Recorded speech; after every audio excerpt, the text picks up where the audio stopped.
Welcome, everyone, to another THRIVEcast. I'm your host, DJ Eshelman. Glad to be here with you once again. I've been looking forward to this week, actually. So this is going to be a lot of fun. So let's get that hidden and welcome. This has been a great week for me. I'm being sarcastic. I'm kind of having a rough week. I'll be honest with you, but I'm not alone.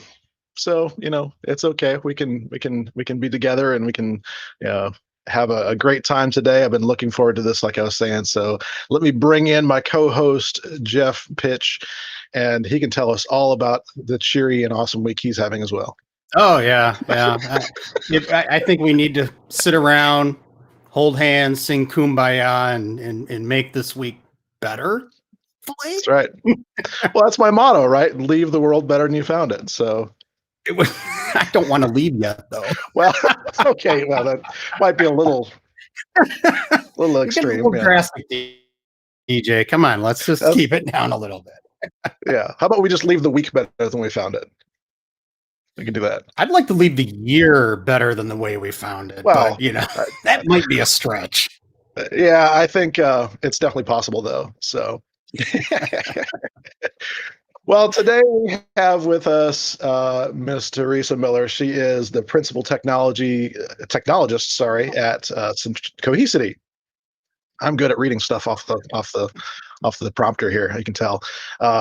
She's an IT professional, has been working as an expert in IT for a little over 20 years. She has her MBA, so we can salute her officially.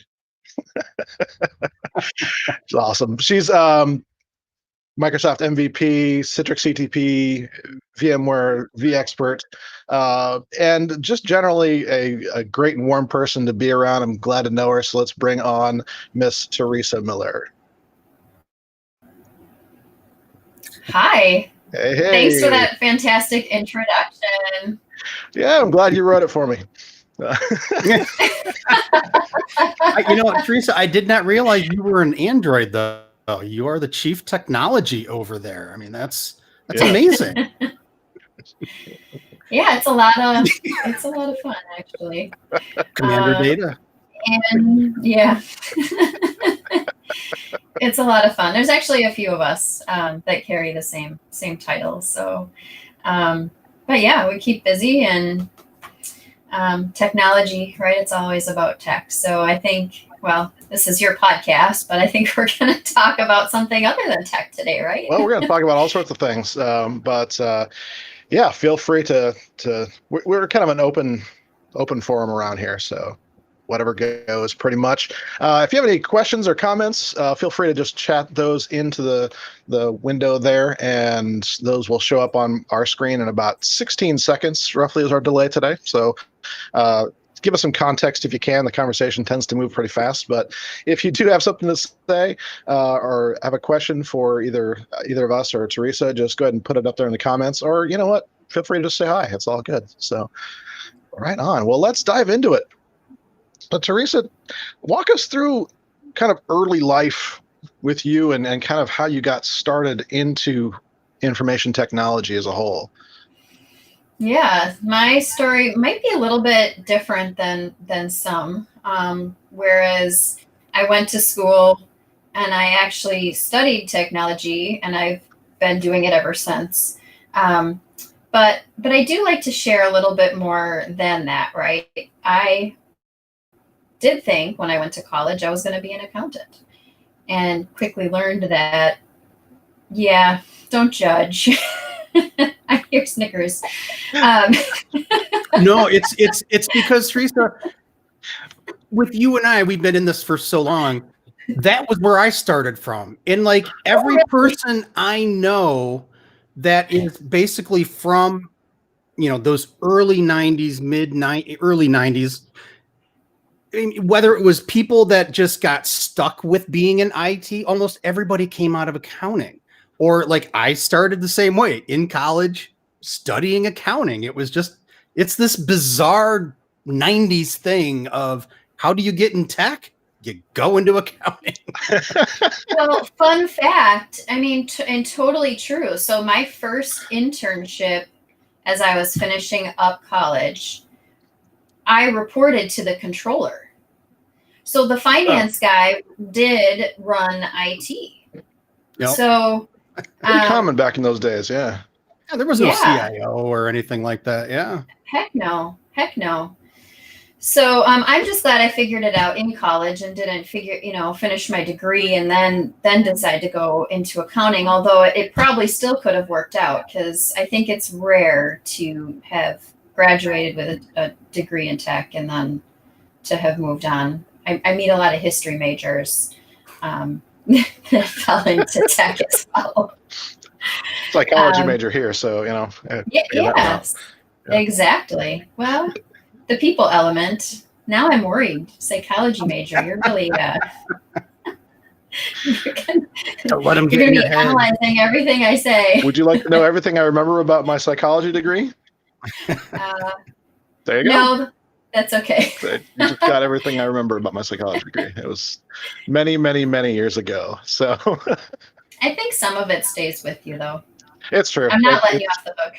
Yeah, it's all good. I get that every now and then when I confess to that people clam up like I'm going to suddenly, like, I don't know what that would be. Judge them or whatever. I don't know how that Do the Freudian thing. Tell me about your mother. Yeah. Well, I mean, tell me about your. No, I'm kidding.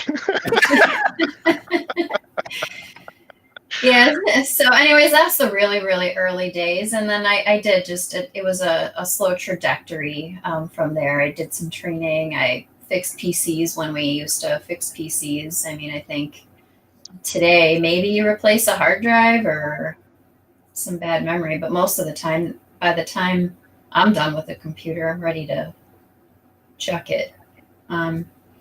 So yeah, so started out there, and then every time I wanted to learn something new, I just either requested to be able to work on that while I was in the enterprise, or I found a new adventure to grow my way into working with servers and systems, and that's where Exchange and Citrix came in. That came in during a consulting role I was in for about 4 years early in my career, and for the most part, the rest is history. So what made you truly interested in jumping into this then? Is it just kind of the accidental kind of thing like most of us, where you just kind of next thing you know, you woke up one day and you're like, oh wait, I'm doing technology now? Or was there something that was actually just like really appealing to it that was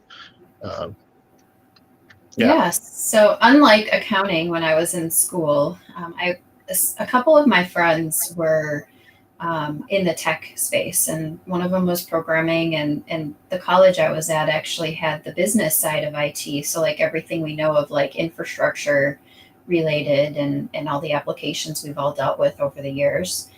And so I tried classes in both, and programming did not make sense to me, but the infrastructure side did. And so truthfully, I was having fun. I mean, was it accidental? Maybe in the fact that if I hadn't had those two friends in the technology space, I probably never would have done it, right? Right. Because I wouldn't have known to try it. And then the other element too that I loved about the degree I chose is they were like, we have 100% placement. Like, okay, well, if this makes sense to me and I know I'm going to graduate and have a job, yeah, why wouldn't I do it? Right. Okay. So started working. Yeah. When you say Citrix Consulting, you mean just generally like as a concept, or? No, I was deploying Citrix MetaFrame, actually. 1.8 was what I got certified on. Okay. And then quickly, shortly thereafter, I started working with XP. So yeah, doing deployments, installs, troubleshooting, software break fix. You name it. It was full scale across the board. Yeah, every element of it. What did you find appealing about just kind of, we didn't call it end user computing at the time. It was just, Citrix or terminal services, that sort of thing. So what do you think was the appeal for you in jumping into that? It's not a fancy answer. Good. it was work, and it fell into the realm of of what made sense to me. Like it just so I didn't challenge it, and it was like it kept me busy. I think for me, day in and day out, I like being busy, and I don't like my day being the same. Yeah. So that's never the same. Now, over the years, if I look back, yeah, there's similarities, right? Like once you've learned a product inside and out, it doesn't take much to figure out how to architect or design or troubleshoot in the newer versions. But yeah, I mean, it was work and kept me busy, and it did make sense. So yeah, not a glamorous answer by any means, but. Well, I think you'd find that repeated through a lot of folks, though, myself included, that I want to say monotony. That's probably the wrong way to say that. But some people enjoy that, but I'm the same way. I don't really necessarily enjoy the same thing every day. I like to mix things up, new challenges or just new experiences every day. So, okay. My echo device is talking to me right now, so that's very distracting. Life in the modern age right here. So I'm curious, did you do a lot of traveling early on, or was this just regional consulting? Actually, all regional. So Okay. I think the furthest job I had was, it was long drive. It was 2 hours away. So that was 4 hours on the road every day. Actually, after a while, that's actually what drove me away from consulting. Yeah. I'm like, okay, I think I just want the same commute every day and shorter. So, but 4 years of consulting, I think that's a good run with any company, especially in tech.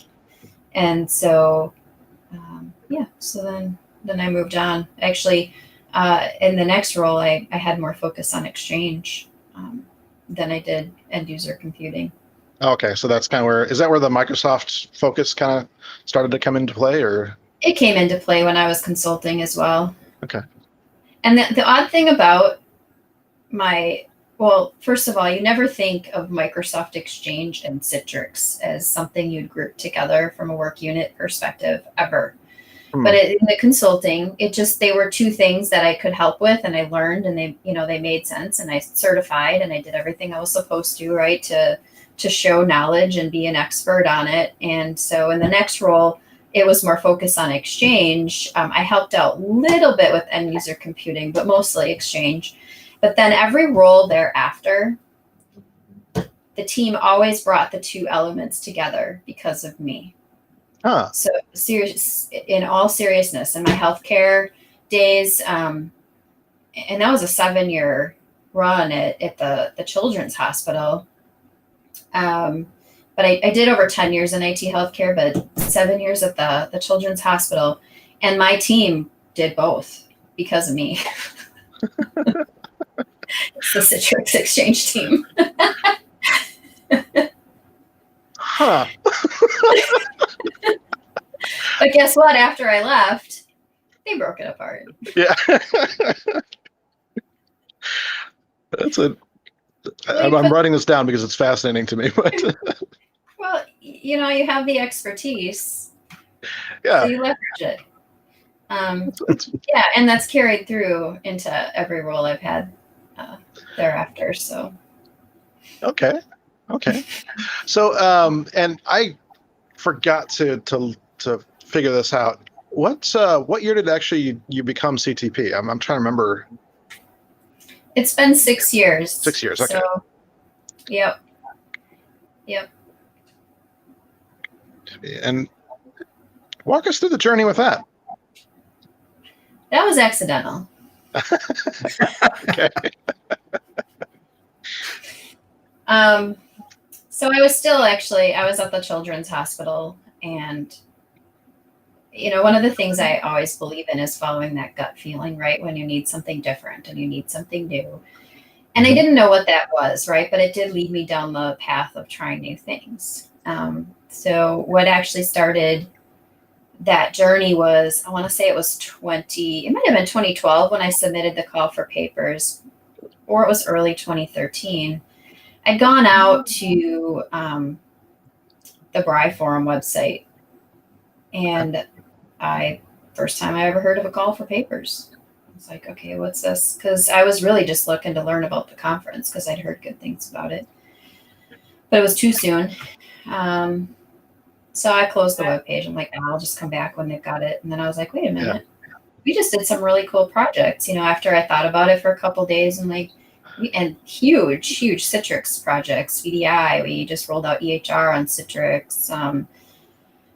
We just moved from web interface to storefront. I'm like, okay, I can do this. So I just submitted 3 topics, and it happened to be kind of close to me. So I think from an expenses perspective, I was, probably, I don't know if they looked at that. They always said they looked at the titles, but it was like a 3-hour drive for me. So I just drove down to Chicago. I somehow got selected, right, for one presentation. And then I met a lot of the CTPs while I was there. And I don't have the accountant personality, right? So I do stand out. So, I was definitely, one to have conversations with people. And then I also got ingrained with the Microsoft community later that fall. I know this is taking us off the Citrix thing a little bit, but in my role, we had a monitoring program from a company called eNow. They still have a fantastic software platform for monitoring Exchange and Office 365 or M365. And we had, I always had gone to conferences, and I was trying to get to meet my sales guy at one of these events, who happened to be the owner of the company. And he's like, all right, I'm going to be at IT Dev Connections. You're going to be at IT Dev Connections. Come to a dinner. Well, it turned out to be a dinner where he had a table of customers and a table of MVPs. Oh, okay. And so, I talked to everybody, talked to the customers, I talked to the MVPs. And the next thing I knew, I had a blogging gig because I was talking about writing.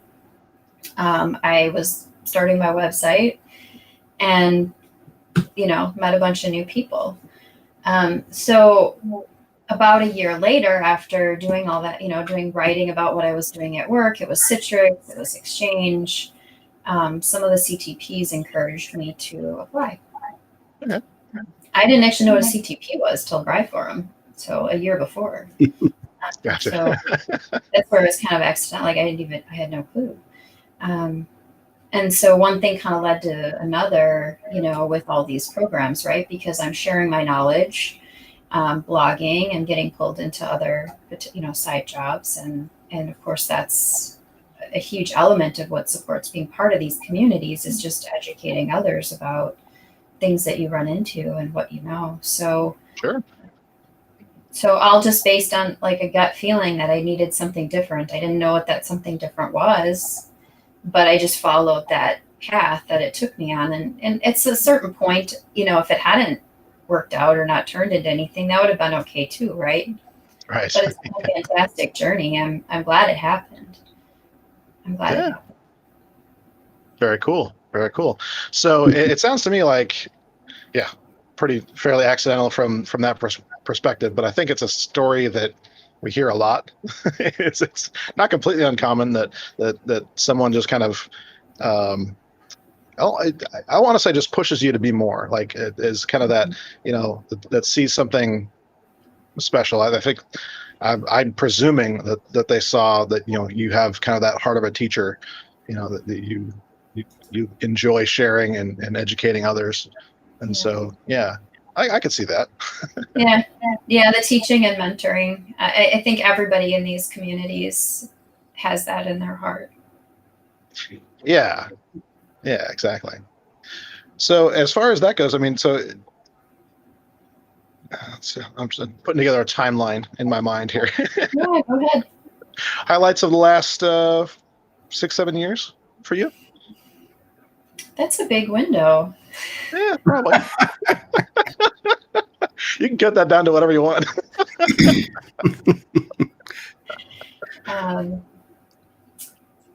Actually, I think, well, of course, becoming part of all of those community programs, right? Yeah. First it was the CTP. I worked I'll bleep myself out. I worked hard to get in the MVP program. I had 8 nominations. It took me 2 years. That one got to the point where like I was nominated and didn't get it. And after a few nominations and didn't get it, then it became something I wanted to achieve. Like it wasn't on my list, but it was added to my list.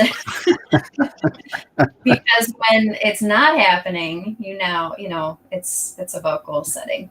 And similar with the Be Expert. So those programs. When did I do my MBA? Yeah, we're out of that 6-7 year window. I did that back in like 2012. But I think from a career perspective, my current role, I think, has been a big win for me in terms of feeling like I've accomplished something. It's hard to admit when, I just say 20 years in the industry, but I did that number check the other day. It's 24 years in the industry. Like, do you admit, do you actually admit that after, I think 20 just sounds good. And 20 plus. I've just said 20 plus from now on. I've stopped saying the exact year. Yeah, it's 20 plus.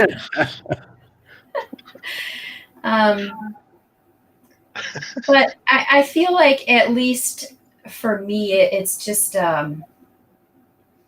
it's always kind of looking for what that next level of something is, and you get to a point in your career sometimes where you feel like you've peaked. I know I've definitely felt that way, and so to be able to take on something different and new that challenges you in a different way, like in my current role, I think it feels good. Yeah. Well, what is the role of a principal technologist? I'm kind of curious. Yeah. Well, it sounds like you kind of wrote your own plan here, which is kind of cool. Well, there's a team of us, and working for a startup, there's a lot of fluidity, period, to any role. But and it's evolving too, actually, as we speak. Things are always changing, right? Because the climate, our workforce has changed. But so it started out with having a huge element with events. Well, obviously events are gone, right? But being part of the IT community and engaging with the community, and we can still do that element virtually. We do the goal, like from a demos perspective or talking to a customer perspective, is to tie in that real world element in a way that is different. And I think a lot of that goes back to what we all have, like that mentoring, that teaching element. I think being able to listen and take back and give advice is key in this role. So I know that's really super vague, but it's because it changes and morphs. But speaking, writing, talking to customers or potential customers, just to highlight a few, I think would be part of that. And I think you're right, especially working for a startup, a young company.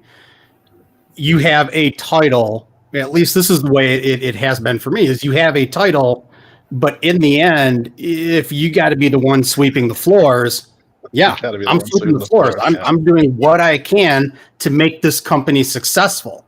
And if you try to stick with a job description, you're not going to survive a startup. I mean, it's not the way it works. Right. Yeah, that's true. I mean, the other element too that now we're trying to figure out what to do with is we were doing all the demo environments, the hardware and the software for the trade shows, but there's no trade shows, so we've got hardware.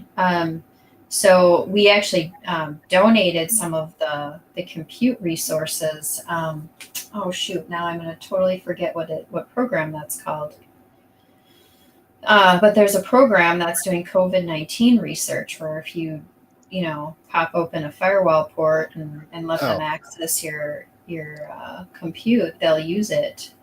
It's like the SETI at home. If people remember that type. What is it? Something at home. Yeah, it's folding at home, I think. Say that again? Folding at home. Yes, folding at home. Yeah. Yeah, we actually have a team for that, but we haven't really been, as the summer months have gone on, I'm like, heat. So much. Right. Not in here, but there is a team with the CTX Pro team, actually. Nice. Yeah, I'll think of the URL at some point, but yeah, it's cool stuff. Yep. And working remote all the time now, Jeff, yes, I do have to sweep my floors.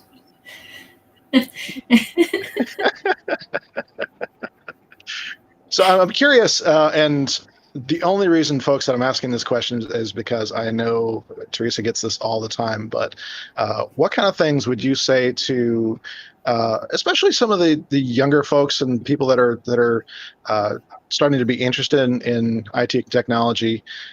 What kind of things would you say to them, and probably especially to women in the marketplace as well? What kind of things pop out at you that you think either you should emulate about your career, should not, or things that they should look into, that sort of thing? Yeah, that's a pretty big question. So let me start with, let's just start with other women who might be thinking about IT as a career. So I want to be very clear that it's not just a programming career. Mm-hmm. Like I mentioned earlier, I looked at programming, it wasn't for me.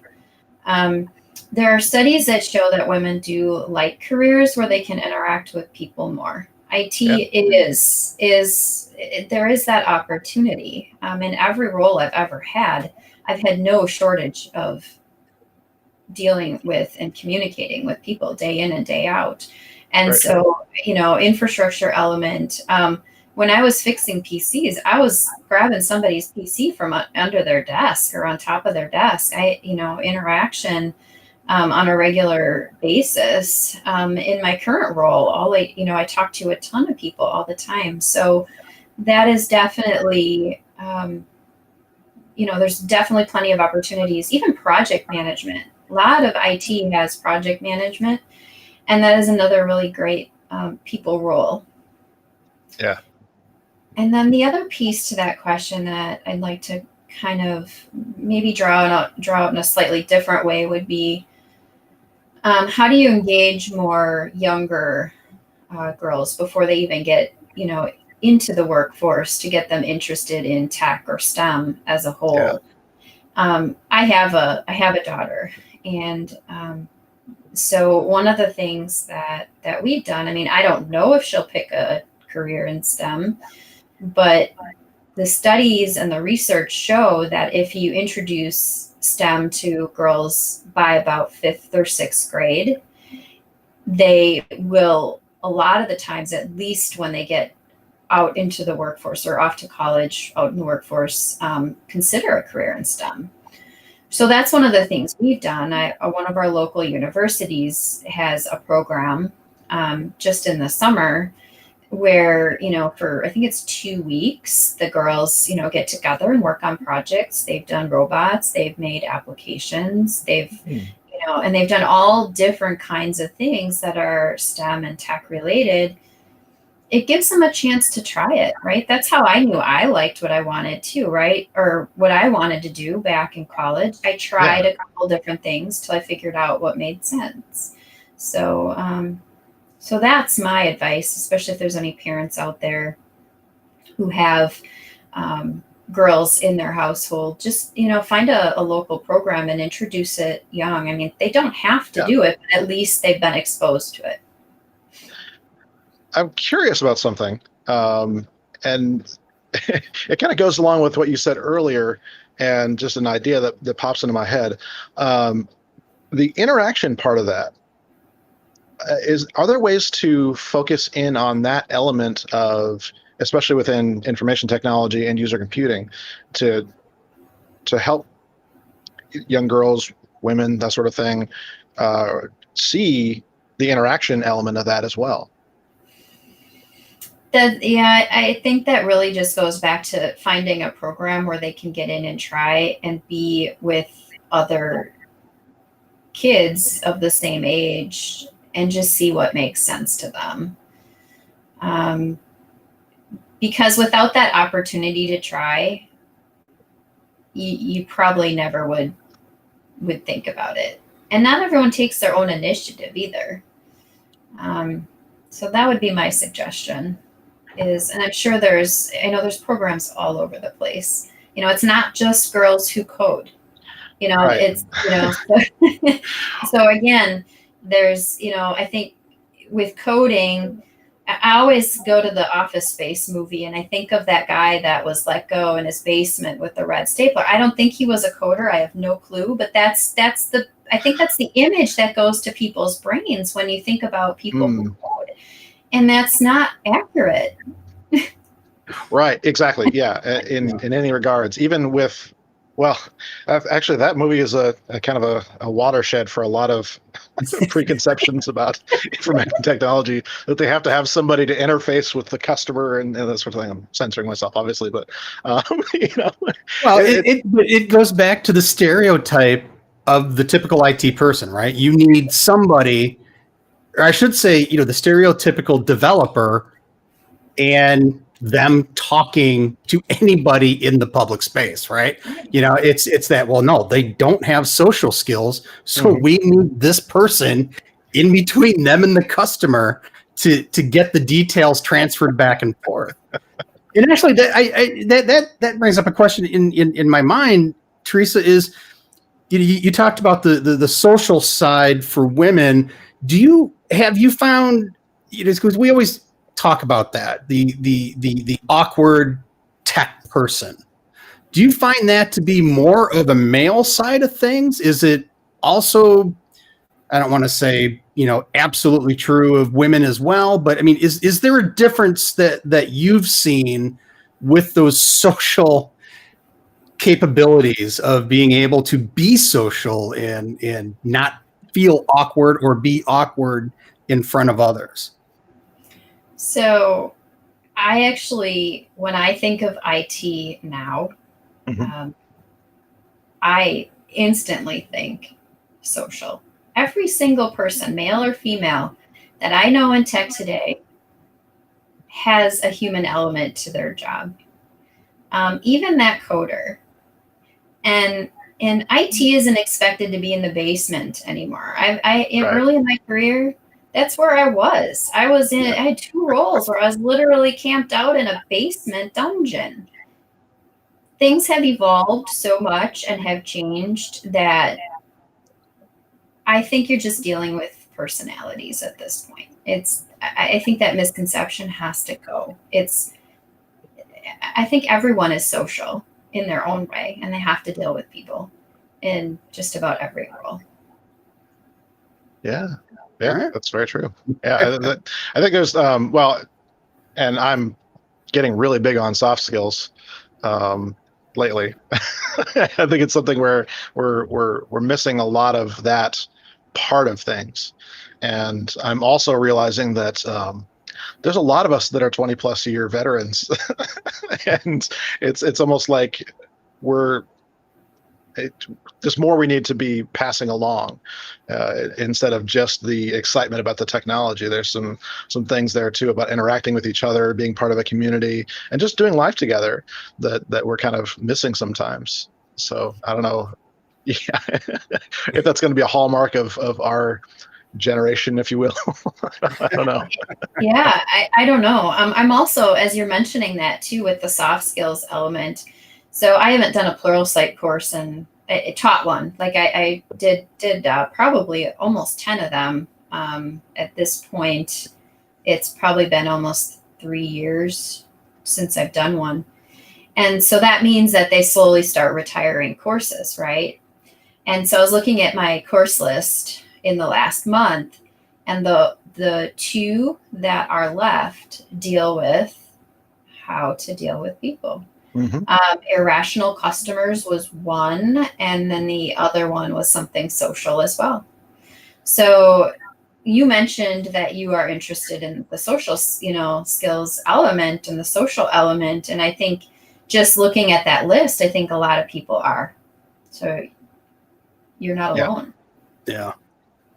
It has become, especially like from a consulting side, sales side, even internal, you're kind of always on. You have to be selling. If you've got a project that you're trying to sell internally to your manager, the director, VP, whatever the case may be, you have to be able to be much more articulate than when we started out. It's because we're the ones typically selling. Now the administrators are the ones typically selling now versus the manager gathering up the information and going up the chain.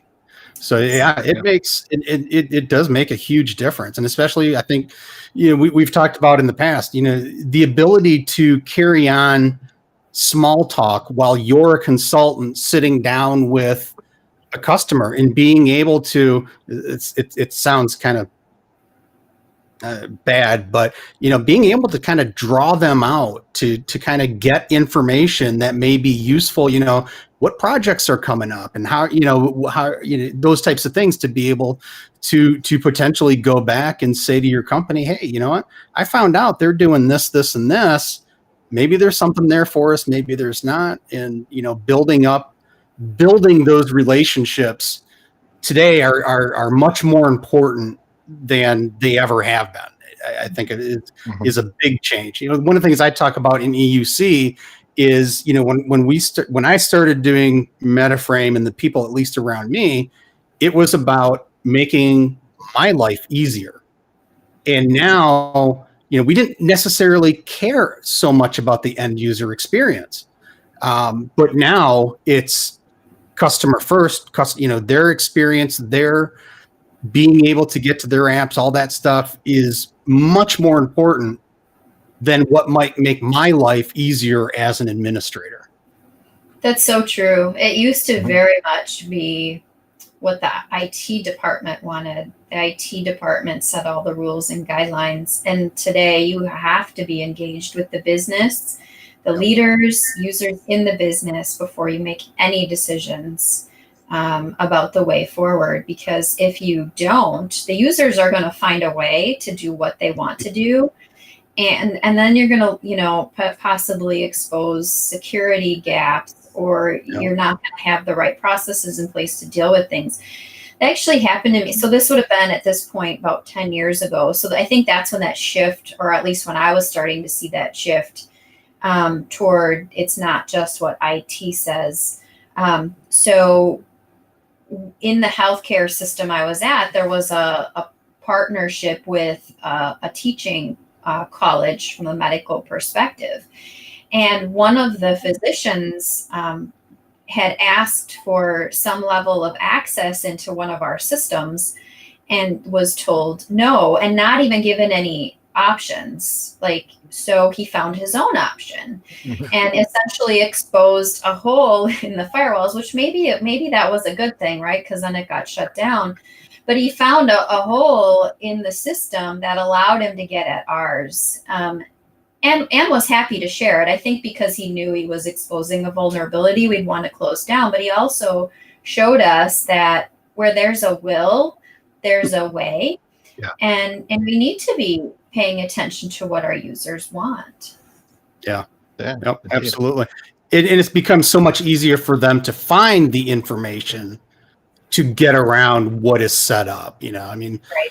The Google, the search engines, all that stuff, it's all out there now. Whereas before it was harder to find the information. Now it's at your fingertips. That's true. You had to have a special logon on a special website just to get answers to things. Yeah. Yep. Yeah. I'm actually kind of excited right now. To be honest, because this came in the mail yesterday. What's that about? So that's what we're talking about is all these soft skills. So this is 20 years of my knowledge in IT and methodology. Yeah. Okay, I couldn't see that at first. Yeah.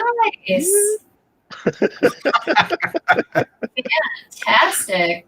So there's some corrections I need to do for the formatting inside, but honestly, I'm pretty excited about this because we can finally start talking about these things. This is validating to know that there's so many other people that are talking about this now. It's really good. Well, congratulations on your second book. Yeah, thanks. But speaking of, if you don't mind, we mentioned your daughter a little bit. Do you mind talking about your book a little bit? Sure. Yeah. So, oh, you have it. Yeah, I have it. Of course. Fantastic. So yeah. So Save a Heart is a book that I wrote based on actually some personal journals that I kept when my daughter was born. Now at this point, it's been 14 years. Right. So the journal, it was written for my family at the time. But as I started, goal setting when I wanted to write a book, but as I started to reflect on what people could learn from reading that, I thought it was an important story to share.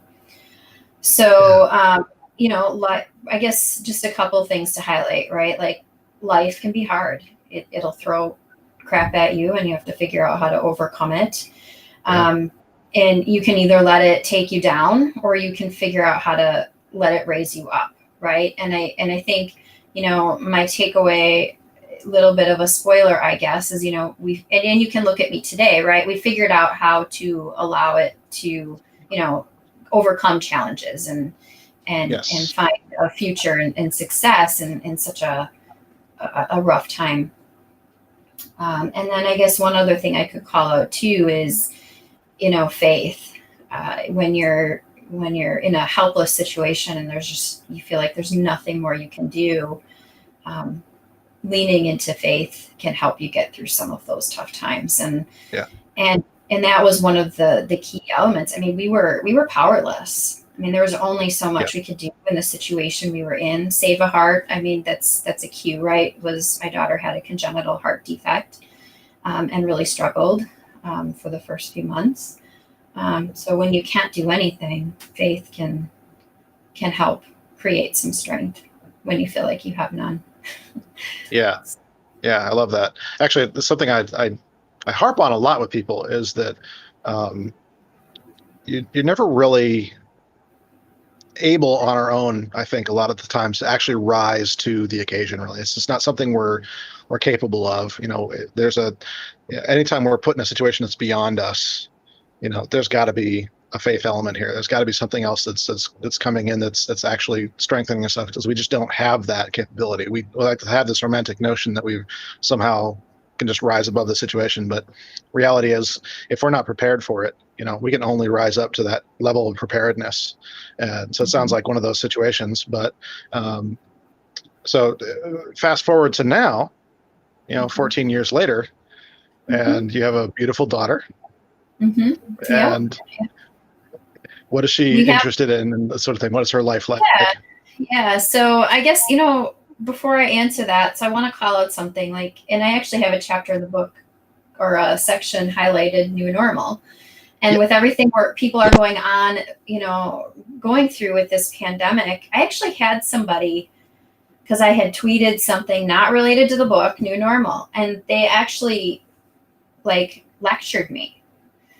And I'm like, okay. I said, well, I respect, your dislike for the term New Normal. I said, by the way, did you know I went through this, and just shared some of it, right? And I said, a new normal's the only way we survived.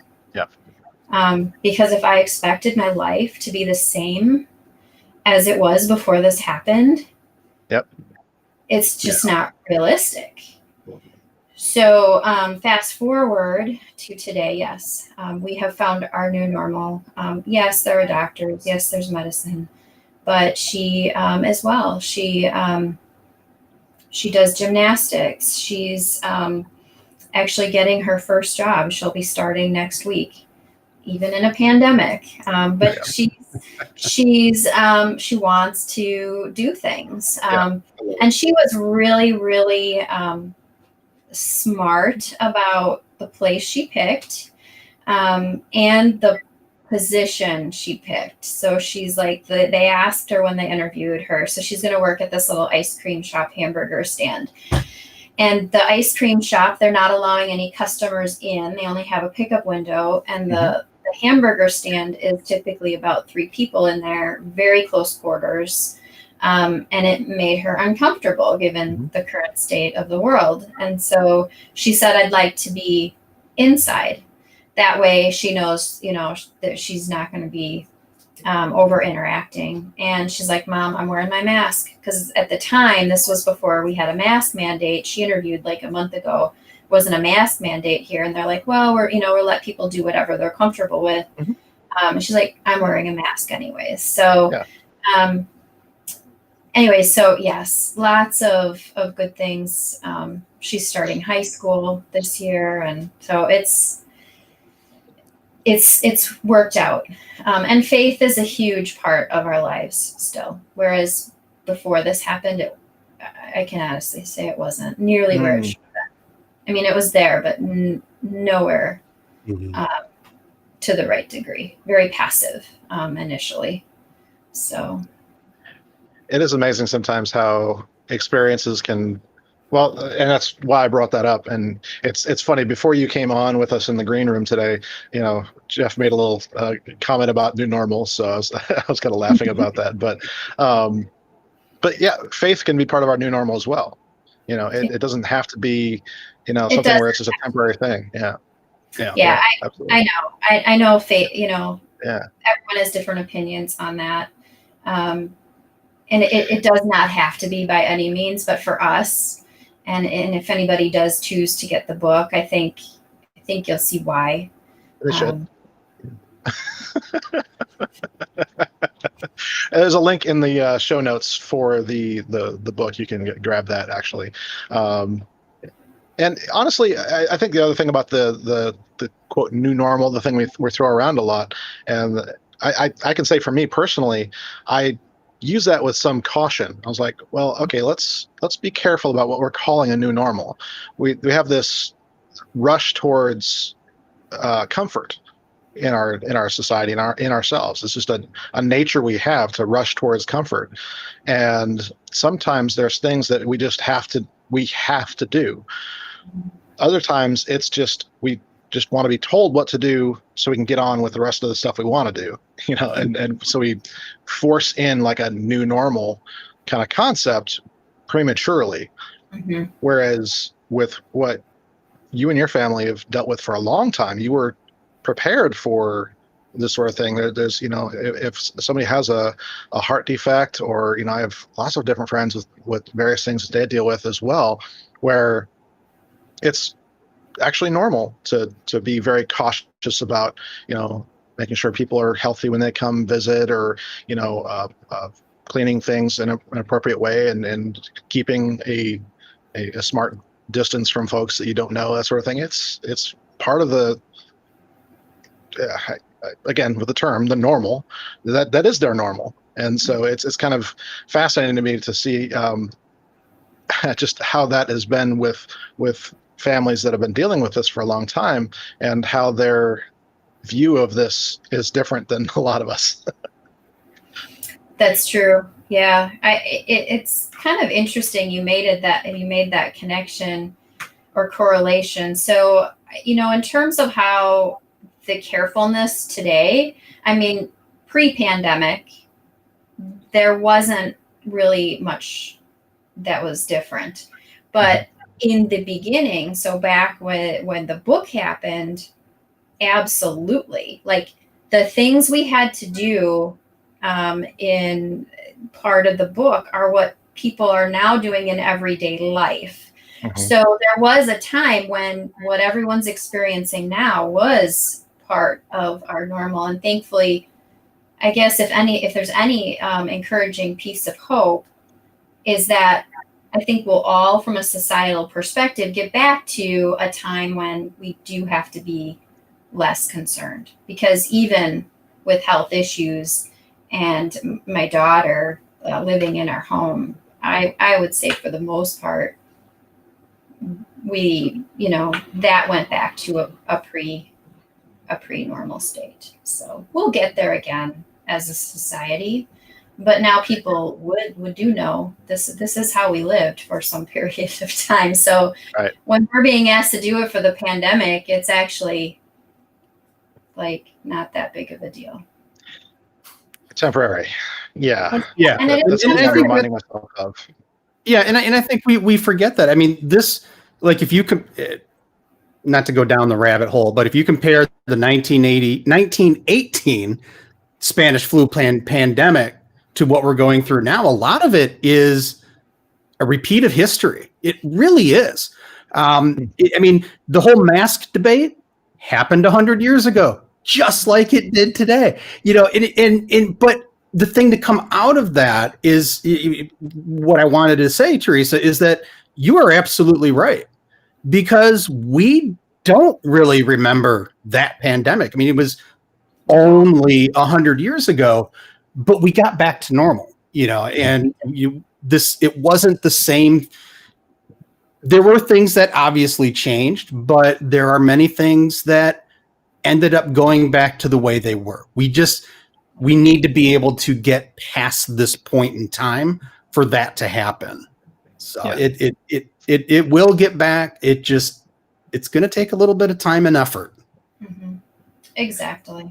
Well, and I love that you, as a family, have the faith and trust and the courage to, let her go out and get a job, and saying, you know what, Yeah. we're ready for this. We're and it's not just I think sometimes we think that strength only comes internally. I think strength can be kind of collective, and especially within a family unit. And so my heart's always warmed to hear those kind of stories, and especially with you and what you guys went through, and that sort of thing, and just know that it's okay, if you're out on the road or anything like that, or you have that confidence now that you've built a strength up within the family to be able to handle these things. I think that's just wonderful. Not living in fear, that sort of thing. I think it's a great example as well. Yeah, in the beginning of the pandemic, we were quite locked down, just to be totally transparent. I mean, we're still careful. Smart. I mean, we have to be, right? But it does become a mind over matter thing. And talking with her doctors, they're like, well, has she done anything with her friends? So at this point, that was like a couple months. No, maybe it was 6 weeks ago. We're like, no, she needs to see her friends. Like, so they're even encouraging, despite the medical history. Because when you think about it, people need people. Yeah. And this, even though she's got us as a family, she needs people outside of the house. So I think a lot of families are doing this, right? You create your social bubbles, and so there's 1, 2-ish friends that she's hung out with now, and I, it'll be fine. You just got to practice your safety measures and enjoy yourself. I think living in fear, while these times are very scary, can be more detrimental to your health than not trying to find some sort of balance and compromise. And, and if someone does, like, I think about that, like, okay, so what if we do get COVID and we do get sick? Well, we made the best choices leading into it, and we'll do what we can to try to overcome it. I don't have a crystal ball. I don't know if that will happen, but the life I have now should be quality as best it can be. Not stupidly, but with quality and some safety. And I think part of it, and not to interject my side or my kid into this, but my kid had cancer a few years ago, and I know even from that, your mindset changes. I think as a parent, even though we know he is in remission, doing 100% great, there's still that little bit of parent in me that just doesn't want him going out. You know what I mean? It's like, I want to protect him. I want to protect him, but you also realize that he's got to go do his own thing too. He's getting older. He's about to turn 16. You got to learn to let go. And it's I think that's a lesson we all learn as parents as the kids get older, but when they've had issues and things like that, it is a natural reaction to kind of want to wrap your arms around them, put them in a bubble, and there you go. Now you can go on your way. Right. But it's hard, and it's not, I mean, especially it sounds like teenagers especially need to be social. Yep. They learn so much about how to interact with people at that age that carry on for a lifetime. Yeah, they need that. They crave it. Yeah. Yep. Absolutely. Yeah. So, and now you're going to get into my psychology degree where I say that that's actually necessary. Erickson's theories of development and all that kind of stuff. Very much so. He lied to us, Theresa. He does remember a lot. Back to me. Yeah. No, I do have some recollection of those kind of years as being very formative in terms of learning to form an identity and things like that. So if there's too much shelter during a crucial time of development, it can be a bit of a it can stunt their growth, emotional growth, mental. Yeah. But it can be a challenge though. But I think what you're saying about the health element too is actually something we don't always think about. We don't think of social interaction as being healthy. My wife yesterday came up to me practically in tears because she had lunch with a friend, and they were saying that they hadn't been hugged in over a year. So even before the pandemic, so just getting a hug, even in the midst of this, it meant actually a little bit more to this person that that they were, just it's kind of one of those things where we forget that sometimes. But obviously, caution is important. We're not saying don't be cautious. Yeah, I mean, in all of this, right? I mean, everyone has to make their own choices. What I'm doing in my house will be different than what anyone else feels comfortable with. Great point. But I'm sharing to a certain degree because it might provide a mindset that's slightly different and hopefully be helpful. But if it's not, then don't do it. Yeah. So you're saying the opposite of DJ's new book. Don't do it. Yeah, just don't do it. Don't do this.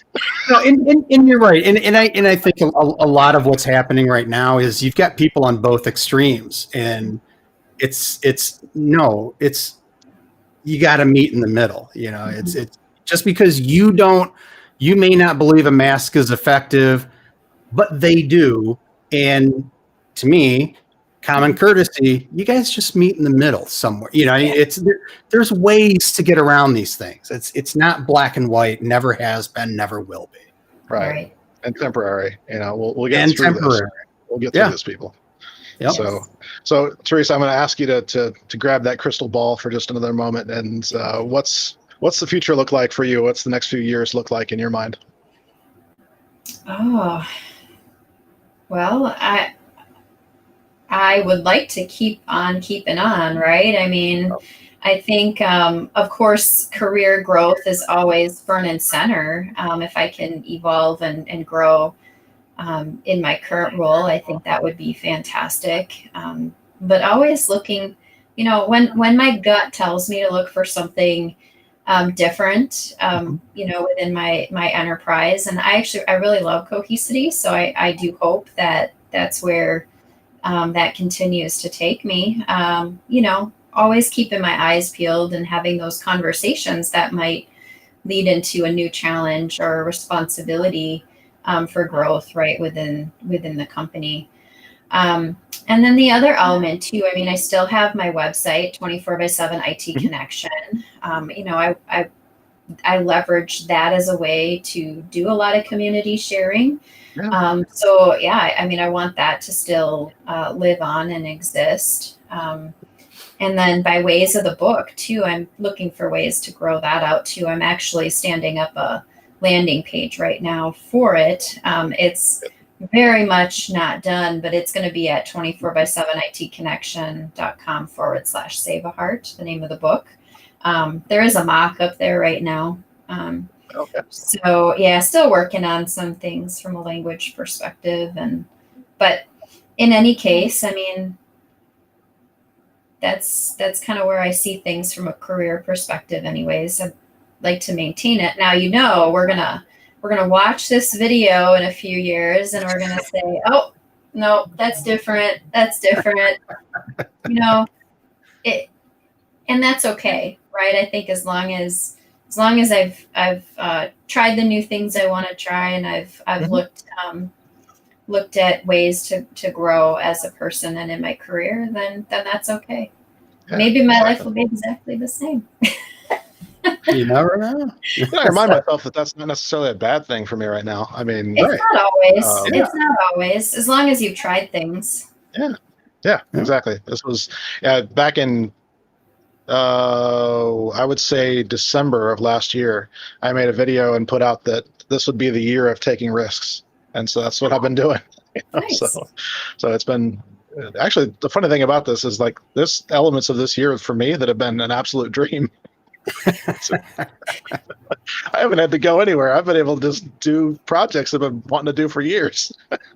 So it's funny when we talk about this from an. Sorry, go ahead, Theresa. No, all I said was it does help. Yeah, I think with this pandemic, I mean, as weird as it is, this is our shining moment as an EUC community. It's a weird situation for everything. Yeah. Cool. Well, thanks for being with us today. We're going to go with final thoughts. So, Theresa, final thoughts for the day. Well, we were all over the place. So let's go with, I'm going to say that find something, of course, that is safe, but try something new. Find something new to try as you navigate your future. Awesome. Well, Theresa, thank you so much for being with us today. We really appreciate you taking the time and sharing with us, and hopefully giving some hope to some people out there. And we look forward to hearing more from you soon. Yeah, thanks for having me. It was great chatting with both of you. Absolutely. Thank you. Thanks. Great having you. All right, Jeff, final thoughts? Yeah, I just want to say thank you to Theresa. Her and I have not had a lot of interaction over the years, but I've always been a big fan of hers. So it's great to be able to finally have a full-blown discussion with her and whatnot. So this has been, I don't want to say a dream, but this is one of those people that I have really wanted to sit down and chat with for a long time. So this was a very good episode. And as I think we've kind of hinted around, for me personally, this has probably been the episode that I've needed at this point in time. So this has worked out great. Great. We have left this week better than we found it, and that's what's important. Yep. Awesome. Cool. Well, everybody, the book is Save a Heart, and as Theresa mentioned, you can get that on her website soon, or just we have a link in the show notes as well where you can get that currently on Amazon as well. But we appreciate you supporting her and her efforts, and us in this channel as well. We really appreciate that. And next week, we've got some great stuff coming up for you folks in the next few weeks. We've got Nick Rintelen, Jaron Gibson, Doug Brown, a host of other people coming up as well. So it's just really great to see everybody coming together. And make sure you join us next week for another THRIVEcast.